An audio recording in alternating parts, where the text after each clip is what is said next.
Photorealistic materials are actually pretty easy to achieve. Just use a PBR texture set and it works great, but only on something simple, like a cube or a plane. The moment you try it on a real model, things fall apart. Stretching, repetition, and all kinds of weird results. But in this video, I'll walk you through a complete guide on how to properly use PBR textures in Blender. And by the end, you'll also understand the basics of the shader editor, even if you're just starting out. In the first chapter, we'll start with the basics and set up the texture.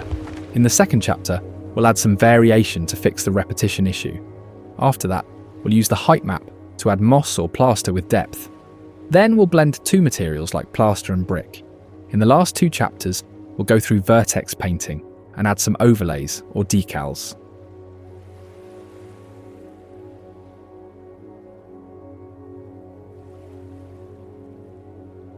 Let's start with the basics. I assume you know how to delete the cube. You don't have to do that though. We love the cube. By the way, all of the shortcuts and clicks I perform will be shown here. Before starting, go into Edit, Preferences, Add-ons, and search for Node Wrangler. Enable it and save preferences. We will need it for the textures. Drag and open a new window. Switch to the shader editor. You can also open this tab, but I like to work in one window. Create a new material and name it. I'm going to go with rock for now. Before we move further, we will definitely need PBR textures. Now, I have explained what PBR textures are in my video. You can watch that, but it's not necessary.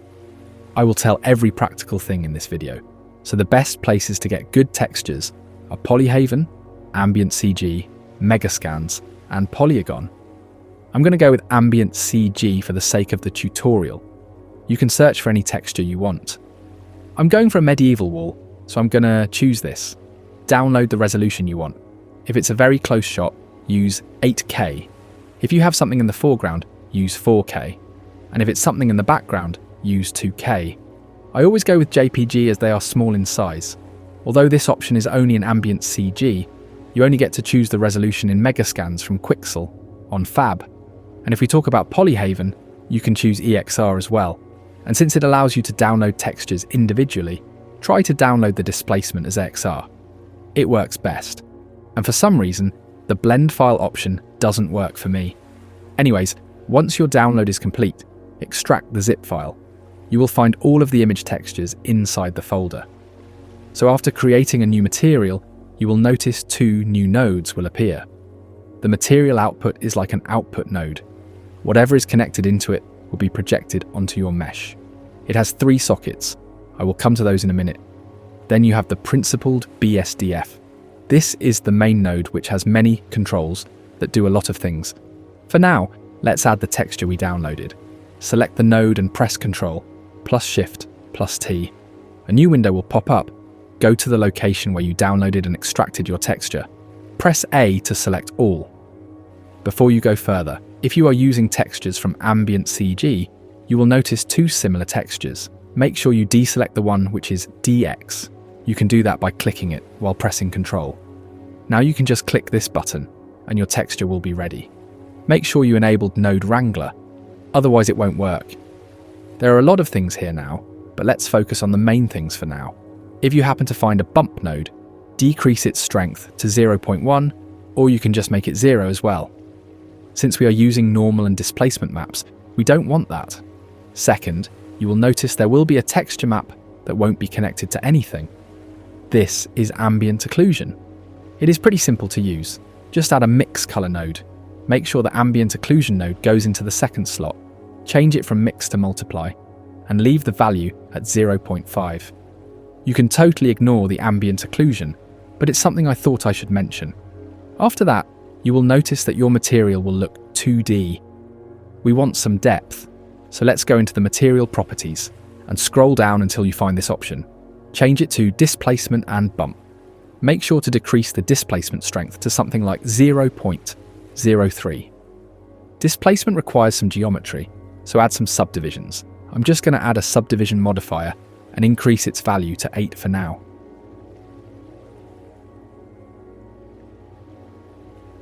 This looks very good.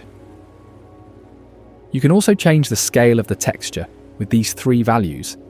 Just drag your mouse on the values while pressing left click, and then drag them to scale up or down. If you use a complex mesh, your texture won't work correctly. This will happen because the texture is generated on the basis of the UV of your mesh. UV is like a map which tells what part of the image to show on a face. You can easily create new ones. Go into edit mode, press A to select all, press U, and select unwrap. This works, but if your mesh has bad topology, it won't work. And since I hate UV unwrapping, I use another trick. Just go back to the shader editor, take the object coordinate and connect it like this. This works like a charm. And since most complex objects are like mountains or big monuments, they're not supposed to be moved, so it won't be a problem to use object coordinates. Another thing, most objects are not like planes, so sometimes, or most of the time, the texture will stretch on the mesh, even with object coordinates. This happens because the texture is only set to project from one angle. You can simply fix that by changing this option to box for every texture map. This is a little annoying, but it will fix the issue. We are now done setting up the textures, and since we are going to do a lot of work in the shader editor, it will be better if we organize the nodes to not make it confusing. To do that, we will make node groups. Simply drag over the setup. Press Ctrl+G, this will create a new node group for us. You can press Tab to exit the node group and do the same to enter it. So let's connect input values that we'll need to change later. First is scale. We'll definitely need to change that to fit our needs.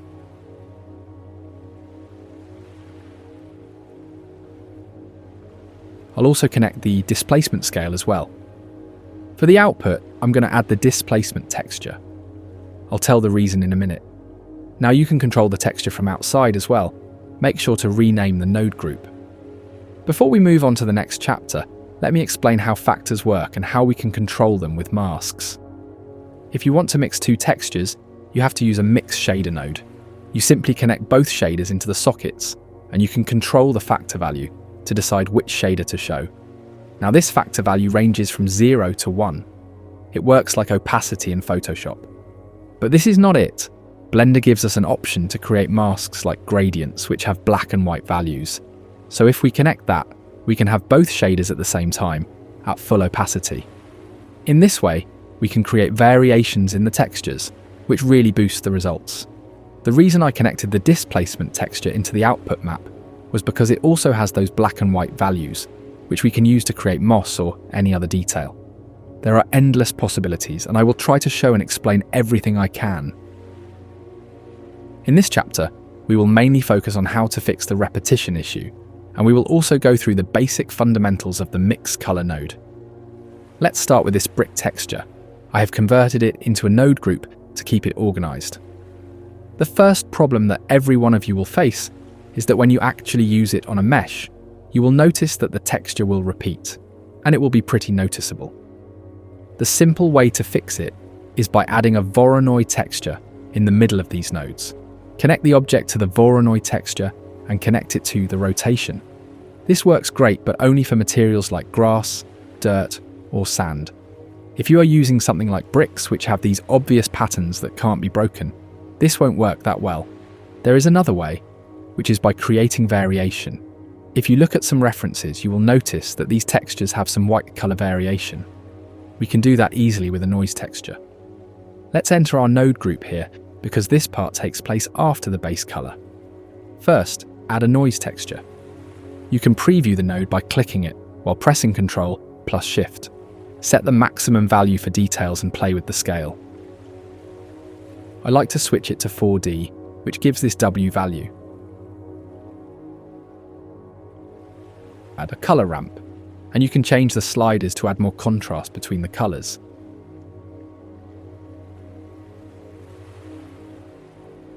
To mix it with the base color, add a mix color node. Make sure you connect the noise texture into the factor and the base color into the first slot. Since we only want it to affect the base texture and not completely replace it, let's change the mode to screen. I'm just going to darken this color a little to make it less visible. The first thing you will notice is that it will work, but it will look ugly.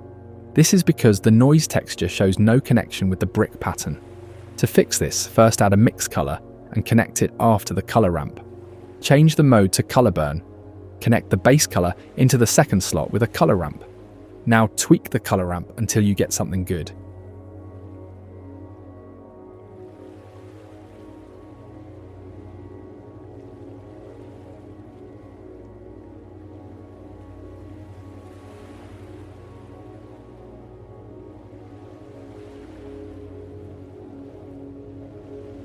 This instantly breaks the repetition, and it also looks great.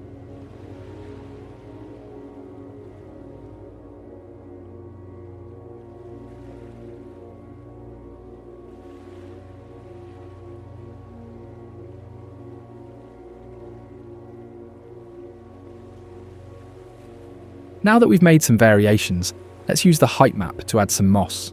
Height map or displacement map stores the height data of the texture in black and white. White means 1 and black means 0. We can use this texture map to extract the depth of the texture and add some moss. We'll now use a mix shader instead of a mix color because we're going to blend two different shaders. I have this moss shader from Ambient CG, and I've also made it into a node group. We don't want displacement for the moss, so you can get rid of that. Connect both shaders to the mix shader. Now we have to control the factor value. Let's create a noise mask first. I'm just going to copy the one I made earlier. I'm also going to randomize it and scale it a bit bigger. If you forget which shader will be shown, you can just remember that the first socket is visible when the factor is 0. So black is 0, which will be our moss texture, and white is 1, which means it'll show the main shader in that area. Now as you can see, the moss doesn't look good. It does follow the noise texture, but it has no influence from the depth. Generally, moss is created between individual bricks. To make it better, we can use the height or displacement texture of the main brick texture. Duplicate the node group of your texture. Add a color ramp and tweak the values until you get strong black and white values. You can soften it a little, but that's up to you. Add a mix color and connect the noise mask into the first socket, the height map into the factor, and set the second socket color to white. This will create the perfect moss. You can tweak the color ramp to increase the growth, and you can change the noise texture scale to add some variation. I've done a similar thing with the brick texture, but this time I've added some plaster instead of moss. Long story short, I added another mix shader node for our second material, which is the plaster, and I've also created a basic noise mask for now. Our main focus in this chapter will be learning how to mix displacement and blend different materials. We'll also go through gradient textures as well. I've disconnected the displacement for now because it slows down the viewport. I'll connect it back in a minute. Let's improve our mask using the gradient node. It's super easy to use. First, add some coordinates to it so we can control its location. You can do that by pressing Ctrl plus T while the node is selected. You'll see that the location and rotation values control the gradient mask. Now there are a lot of mask options that come with the gradient node. We're going to use the linear one for now. The best way to control this gradient is by using an empty. Add an empty, move it to a new collection.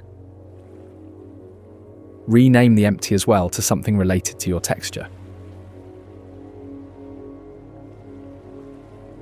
Now select your object and go back into the shader editor. Take the object coordinates and connect them to the mapping node. Then, select the empty that we created. Now if you move the empty, you'll notice that the gradient moves as well. You can also scale the empty to make the edge sharper. Now to mix this gradient with the noise texture is pretty simple. Just add a mix color, connect the gradient into the factor, and the noise texture into the second socket. Make sure to change this color to black. Now if you preview the material, it'll look like it's been mixed with plaster. But why stop here? I'm going to duplicate the plaster node group for displacement.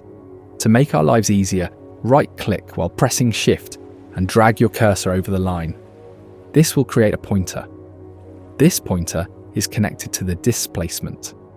As you can see, both displacements are different and have different height values. We already have a mask created up here, but mix shaders don't work for displacement. What we can actually use is mix color. Just make sure you connect the displacements in the same order as you did for the shaders. The mask goes into the factor, and you're done with it. By the way, if you ever want to invert any mask, just add the invert node. It'll flip the black and white values. Since we're done with this chapter, I've got a cool tip to share. You can also blend two different materials using the gradient. But you'll notice there's a seam. You can easily fix that with a mix color set to color burn. Add the height map of the main texture into the second slot, and now the gradient will follow the pattern while mixing. You can also apply the same trick to the gradient we created earlier. Plaster is never evenly distributed like that. Add a noise texture and a mix color. Set it to color burn and connect the noise texture into the second slot. Make sure you increase the detail and play around with the scale until you get something you like.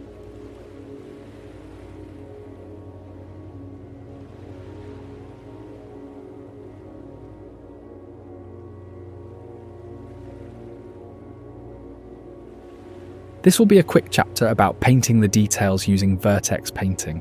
It's a type of painting that uses geometry instead of UVs, which is great. Since it needs actual geometry, we have to apply the subdivision modifier to make it work. Switch to vertex paint mode and paint like you normally do.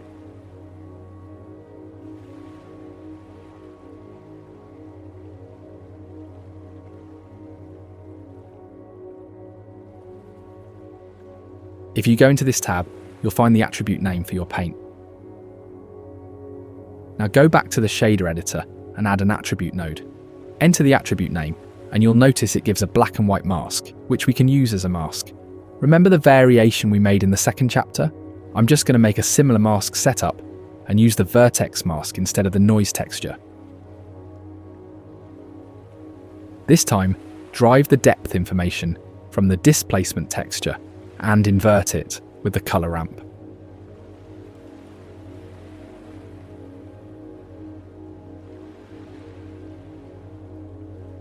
Then add a hue saturation node and connect the base color into the color. Connect the mask we created into the factor.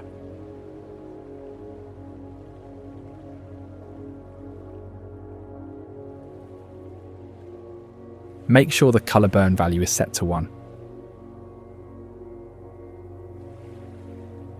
If you decrease the value to something like 0.1, you will get darker grunge. If you want to lower it, set the value near to 1.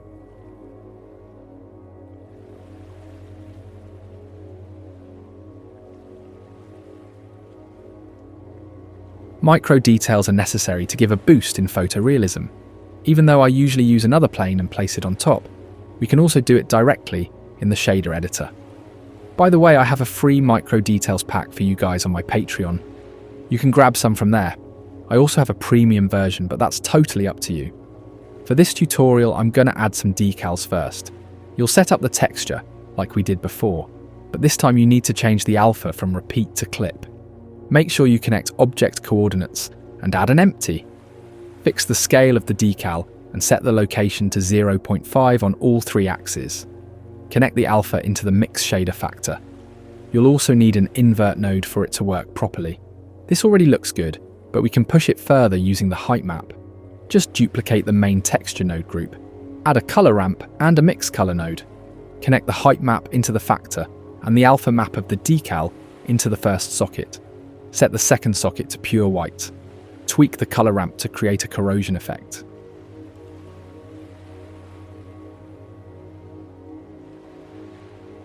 You can do the same thing with microparticles as well. Just make sure not to set it to clip and don't touch the scale or location. It'll work without any empty.